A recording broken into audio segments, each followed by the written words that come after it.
Ada yang nama Petrus dan Paulus di sini? Oh, nggak ada ya. Kalau ada yang Petrus dan Paulus, selamat pesta nama ya hari ini. Untuk Petrus dan Paulus, dua tokoh besar dalam gereja, dan di Roma itu ada 4 basilika utama ya, menjadi tujuan tur atau ziarah Porta Santa. Ya, yang pertama Basilika Santo Petrus, Basilika Santo Paulus, lalu ada Basilika Santo Yohanes Lateran, dan yang keempat Basilika Santa Maria Maggiore, tempat Paus Fransiskus dimakamkan. Dan keempat basilika memang ini yang paling besar dan bersejarah di Roma. Mengapa? Karena ceritanya, karena sejarahnya. Sejauh yang saya tahu, memang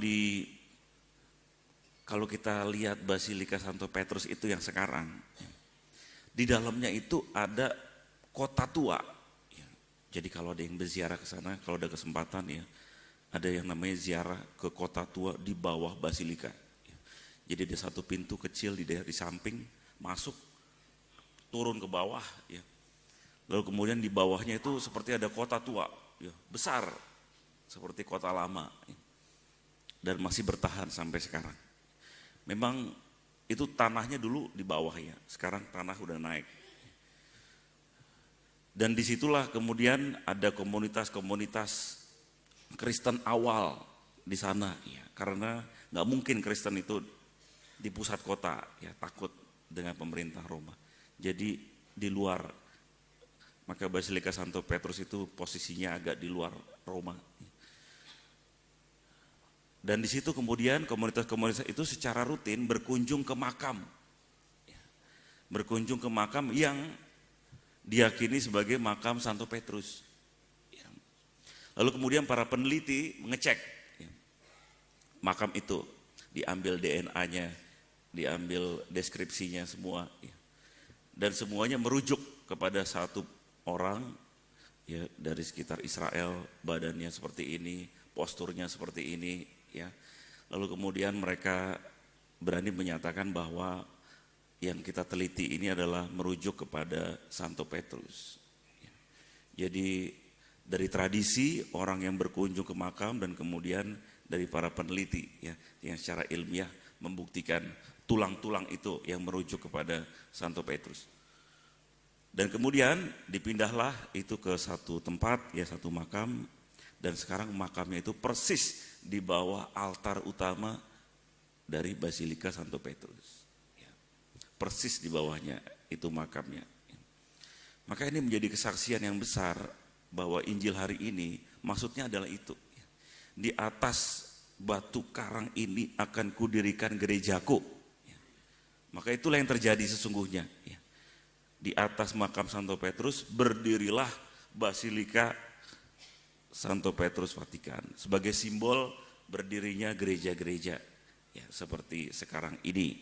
Dengan penerusnya yang sekarang Leo ke-14 ini. Lalu yang kedua Santo Paulus. Ya, Santo Paulus simbol keberagaman. Kalau Santo Petrus patungnya itu, Santo Petrus bawa kunci. Ya, kalau beli patung Santo Petrus itu bawa kunci. Sementara Santo Paulus patungnya pedang sama Alkitab sebelah kiri. Ya, jadi 2 simbol itu.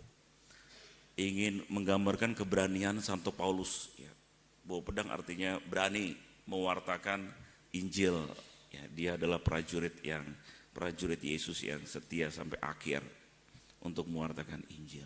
Begitu juga ya di Basilika Santo Paulus itu disemayamkan makam dari Santo Paulus persis di bawah altarnya makamnya. Ya. Di situ ada rantainya ya, yang pernah dipakai untuk mengikat Santo Paulus. Dan nggak jauh dari situ ya sekitar 20-30 menit itu ada tempat ziarah lagi di mana Santo Paulus konon ya itu dipenggal kepalanya dan kemudian kepalanya itu jatuh 3 kali ya. Jadi gelundungnya 3 kali ya. 1, 2, 3. Dan dari gelundung-gelundungannya kepalanya Paulus itu muncul mata air ya.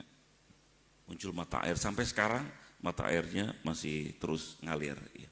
Namanya Trefontane, 3 mata air.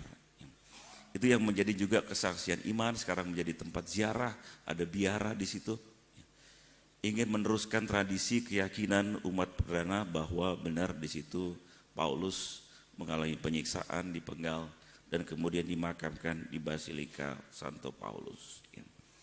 Maka saudara-saudara terkasih, ini yang menjadi kesaksian iman kita, 2 tokoh besar yang menjaga iman kita, meneruskan iman kita dari jemaat perdana sampai dengan saat ini. Mereka berjalan menuju kesempurnaan hidup ya, dengan segala kesulitan, tantangan, dipenjara, disiksa, dan akhirnya harus dipenggal. Kalau Petrus matinya di salib, ya, disalib, ya, sama seperti Yesus. Ya. Semuanya mencintai Yesus habis-habisan. Dan ternyata kasih mereka menjadi kesaksian iman. Dan benar-benar di atas batu karang ini kemudian berdirilah altar yang megah, berdirilah gereja itu. Maka menjadi tradisi liturgi kita bahwa di gereja-gereja awal itu altar, kemudian di bawahnya ada makam untuk mengingatkan bahwa kita bisa berdiri sekarang ini, kita bisa misa sekarang ini karena ada jasa para leluhur kita, ada jasa Santo Santa yang mati di bawah altar kita sehingga kita bisa misa, kita bisa bersatu, berkumpul sebagai jemaat saat ini. Ya. Ini sebuah tradisi yang luar biasa. Maka untuk itulah di altar biasanya para pastor kan kalau datang pertama gerakannya adalah mencium altar. Ya. Selain altar sebagai lambang Kristus juga biasanya di altar ada relikwi Santo Santa ya, sebagai pengganti makam yang ada di bawah altar. Itulah adalah simbol kesaksian iman. Ya. Mungkin di sini belum ada relikwinya. Ya. Oleh karena itu kami itu para Romo berebutan. Ya. Rambutnya Romoius, ya. Kaos kutang Romoius, ya. Sendal Romoius. Siapa tahu kalau dia jadi santo nanti ya. Kita udah punya tuh potongannya ya. Ada rambutnya, ada bajunya. Ya. Jadi relikwinya kita udah siap. Ya. Walaupun kalau dia jadi santo kita udah mati semua juga ya. Tapi ya itulah ya, tradisi relikwi sebagai penghormatan kepada mereka yang sudah meninggal. Maka para Romo Jakarta itu sekarang punya proyek ya. Sedang mau membenahi makam para Romo di Selapajang ya.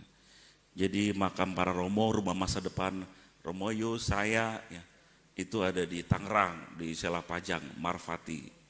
Romo Hadewijoyo sudah duluan ya. Lalu beberapa Romo sudah ada di sana. Dan kami itu agak minder ya, karena sebelahnya itu makam para suster Ursulin. Ya. Bagus banget ya, rumputnya bagus, dirawat gitu ya. Lalu sedangkan makam Romo Projo nih kayaknya kita agak kurang ajar sedikit ya. Jadi belum rapi lah ya. Jadi belum ya, nggak seperti para suster-suster tuh ya. Makamnya rapi ya, hijau bagus. Oleh karena itu kita punya niatan juga untuk membenahi ya makam para Romo Projo di Tangerang ya. Karena terinspirasi juga ya bahwa mereka sudah duluan ke sana memberikan kesaksian hidup, dan kami yang hidup ini punya tugas juga untuk merawat mereka ya. Paling enggak kuburannya dibuat rapi ya. Karena pun kami juga ujung-ujungnya akan di sana juga ya rumah masa depannya. Maka ini yang menjadi satu permenungan kita bahwa kita ada di sini tentu atas jasa banyak orang tua kita, leluhur kita.